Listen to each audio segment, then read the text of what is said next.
Oke, adik-adik dari Primagama Ponorogo, kali ini kita akan mempelajari materi kelas 10 dengan judul ekologi ya, di mana ekologi itu adalah ilmu yang mempelajari tentang lingkungan ya.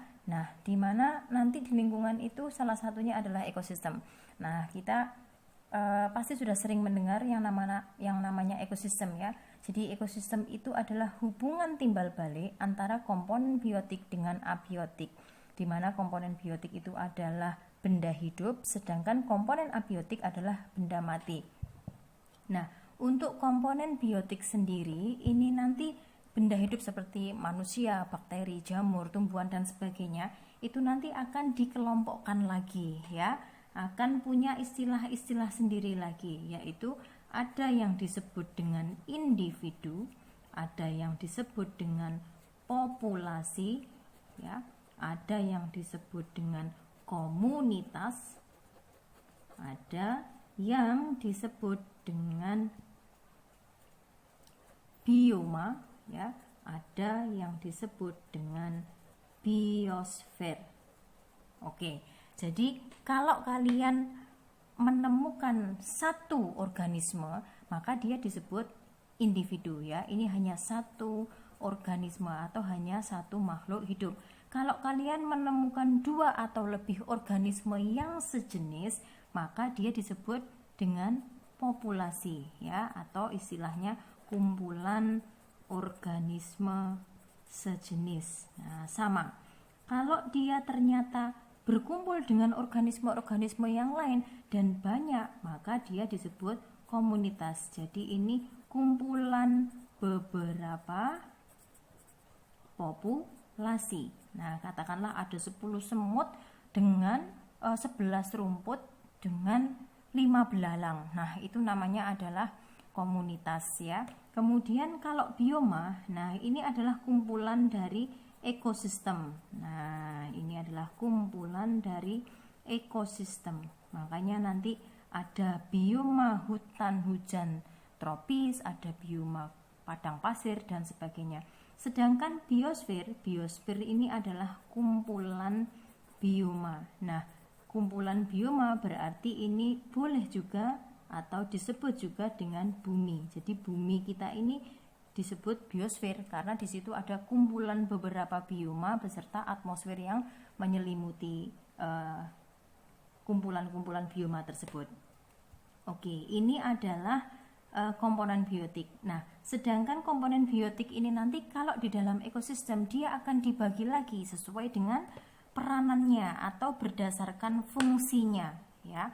Biotik ini kalau dibagi berdasar fungsi ya, berdasarkan fungsinya dalam ekosistem, nanti maka kalian akan kenal yang namanya produsen ya kan.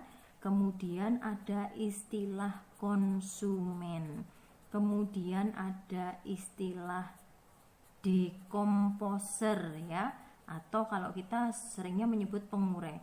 Dan ada satu lagi istilah yang ini kadang kita salah karena merasa bahwa ini sama dengan dekomposer, yang disebut sebagai detritivor. Jadi detritivor itu bukan dekomposer ya adik-adik, beda. Nah, kita lihat sekarang. Kalau produsen itu berarti makhluk hidup yang berklorofil, itu kata kuncinya. Ya, produsen ini dikatakan kalau bahasanya biologi itu dia bisa menyusun. Nah, ini ya. Ya, menyusun zat anorganik. Nah, ini ya. Atau mengubah boleh ya menjadi zat organik. Nah, ini tadi. Oke, ini bahasa apa namanya ya? Secara reaksi kimia ya, secara anorganik menjadi organik. Atau kalian boleh dikatakan produsen itu penghasil makanan sendiri ya, itu istilah yang paling gampang untuk diingat. Kemudian tapi ini untuk jaga-jaga jika soalnya dibuat bahasa yang seperti ini ya. Kemudian kalau konsumen, nah konsumen boleh pakai bahasa makhluk hidup yang tidak bisa membuat makanan sendiri, boleh. Atau ini adalah konsumen, ini adalah makhluk hidup yang langsung memanfaatkan, nah ini ya, memanfaatkan langsung ini zat yang sudah siap dimakan atau dikenal dengan zat organik ya. Kemudian untuk dekomposer, nah dekomposer itu pengurai, sehingga dia fungsinya adalah menguraikan benda yang sudah mati ya. Jadi ini menguraikan benda mati. Jadi kalau ada tumbuhan mati, nanti dia akan didekomposisi oleh dekomposer.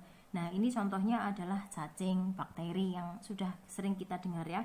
Kemudian kalau detritivore, nah detritivore ini tidak menguraikan ya, tapi detritivore ini dia lebih memanfaatkan atau memakan ya. Nah memakan serpihan-serpihan. Nah ini jadi tidak sama, serpihan-serpihan organik tapi yang dia ini masih padat. Nah gitu ya. Jadi ini detritivore. Dan detritivore itu kalau adik-adik tahu ini siapa ini? Ini contohnya adalah lipan ya, keluwing. Nah itu, jadi keluwing. Nah ini ya, atau beberapa echinodermata. Jadi ini adalah beda dari dekomposer. Kalau dekomposer benda mati, kalau detritivore itu serpihan-serpihan ya, organik padat. Oke, sekarang kita lanjutkan. Jadi yang namanya dalam ekosistem itu nanti kalian pasti sudah tahu berdasarkan fungsinya, berarti nanti pasti akan ada yang namanya rantai makanan ya. Nah rantai makanan itu sebenarnya kita bahas dalam, nah ini aliran energi ya.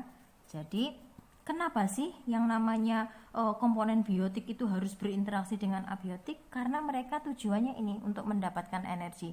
Jadi aliran energi ini bisa diartikan adalah perpindahan energi dari satu organisme ke organisme yang lain ya. Nah kemudian caranya bagaimana? Caranya dengan melalui rantai makanan.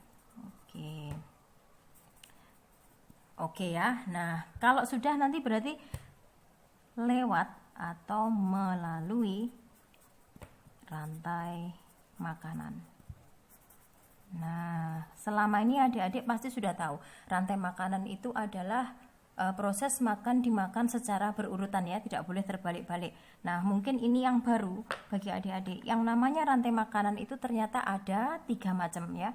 Jadi rantai makanan ini ada yang namanya rantai makanan RM ya, rantai makanan parasit ya, ada yang dinamakan rantai makanan pemangsa ya, ada yang disebut dengan rantai makanan saprofit. Nah kemudian bedanya apa nih?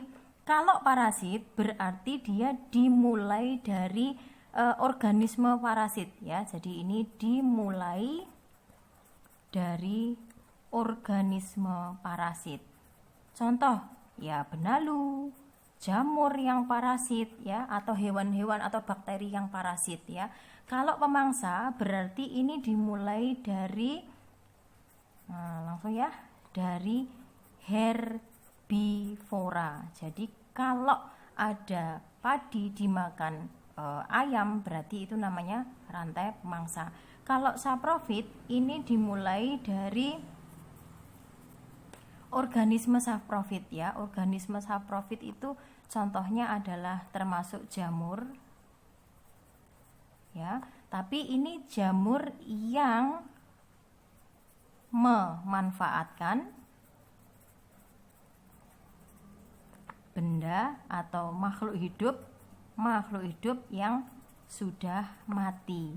Jadi kalau ada jamur tumbuh di kayu yang tumbang, maka dia rantai makanan saprofit. Tapi kalau jamurnya tumbuh di kulit manusia, wah itu namanya parasit ya. Jadi ini yang disebut dengan rantai makanan ya. Kemudian nanti pada saat rantai makanan ini terjalin, maka akan ada aliran energi ya. Energi ini akan mengalir, dan perlu diketahui bahwa energi itu hanya 10% yang berpindah ya. Jadi dari satu organisme ke organisme lain itu hanya 10%. Nah, katakanlah ini contoh rantai makanan ya. Katakanlah di sini ada tumbuhan. Nah, tumbuhan ini nanti akan dimakan ulat ya. Ulatnya dimakan burung. Nah, karena ini burungnya mungkin ini ya burung dara gitu ya. Burung daranya dimakan sama manusia. Oke. Ya. Oke. Nah, ini nanti seandainya tumbuhan itu menyerap energi dari matahari ya. Jadi ini ada cahaya nih. Cahaya matahari. Oke. Cahaya matahari akan diserap sama tumbuhan. Nanti sama tumbuhan katakanlah setelah diproses fotosintesis, tumbuhannya bisa menyerapnya itu adalah 10.000 kilokalori ya. Ternyata ketika ulat makan nanti sampainya di ulat itu hanya 1000 kilokalori. Sampai burung hanya 100 kilokalori loh. Sampai manusia tinggal 10 kilokalori. Nah, jadi hanya 10% yang berpindah. Dan dari rantai makanan ini nanti akan bisa kita lihat tingkatan trofiknya. Nah, ini biasanya yang adik-adik masih sering bingung ya. Jadi diingat, kalau yang namanya tingkat trofik ya, tingkat trofik itu harus dilihat dari produsen. Oke, lihat dari produsen.